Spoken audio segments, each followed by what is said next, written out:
afternoon. I'm Nels Reese, retired professor from this little institution.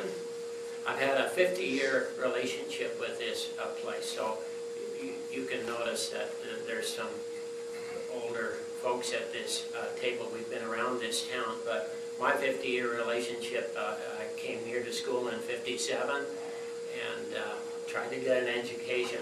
Probably didn't do it. Drank some serious beer, but I did think I learned how to study and how to, what it meant to search for an education. I don't think any of us ever get an education. I think if we learn how to continue, that's what our lives are all about. Not getting there, but the process. So I've had 30 years here on campus. I was 7 years the director of facilities. I did planning for the University of Idaho. I was 21 years teaching in the architecture department.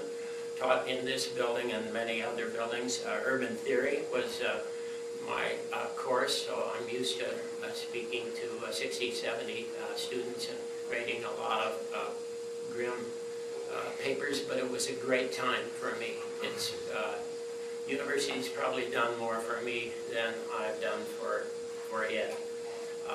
As far as the city is concerned, as time went along, I spent 14 years in the soccer business, bringing soccer to the University of Idaho. When I hear what my colleagues have done here, I'm a little bit embarrassed. I'm not so sure I can stand up to them, but I did bring soccer to the city of Moscow. And it was a cool event. We didn't have soccer, and now we do.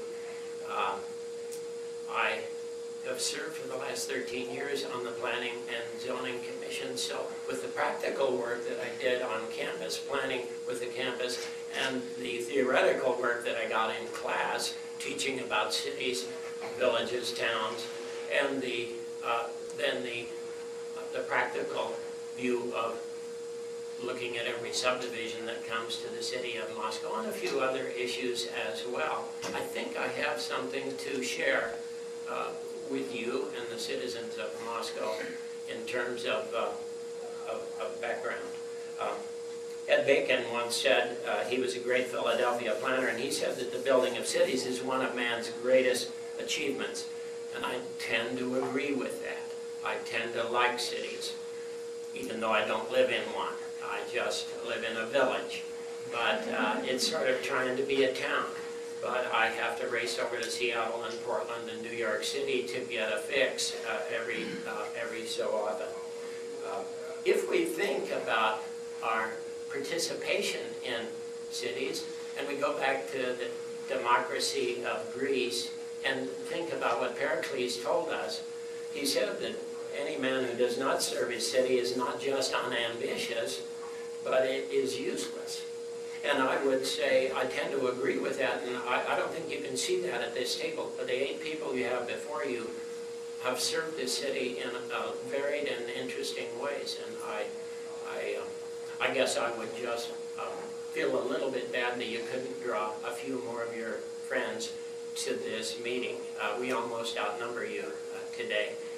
And I would have loved to have seen a couple of classes come here.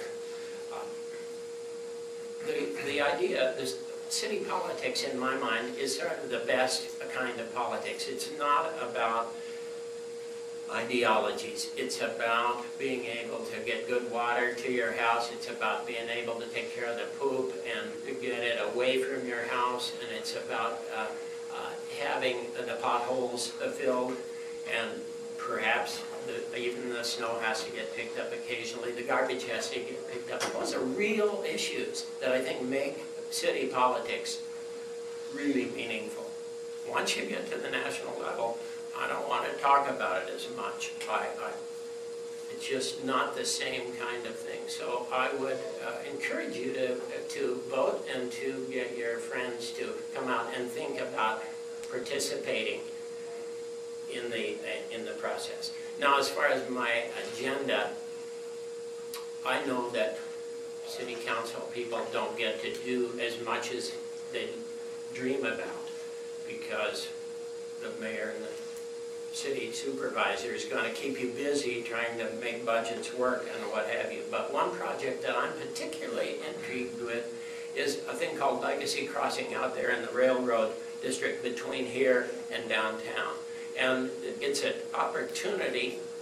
We have an urban renewal district there, and I would like to at least be a cheerleader and a champion for this project over the next years to see it happen. I think it could change the nature of downtown Moscow, and it could be something that we all, us conservatives and us liberals and us in-betweeners and all those folks in Moscow could really get excited about and do something about. We see the possibility of maybe having housing, both student and residential housing in this area, offices in this area. It's about a 20 or 30 acre core area. And the idea of taking Hello Walk and running Hello Walk right down through this site and bringing making it really easy to walk from town onto campus.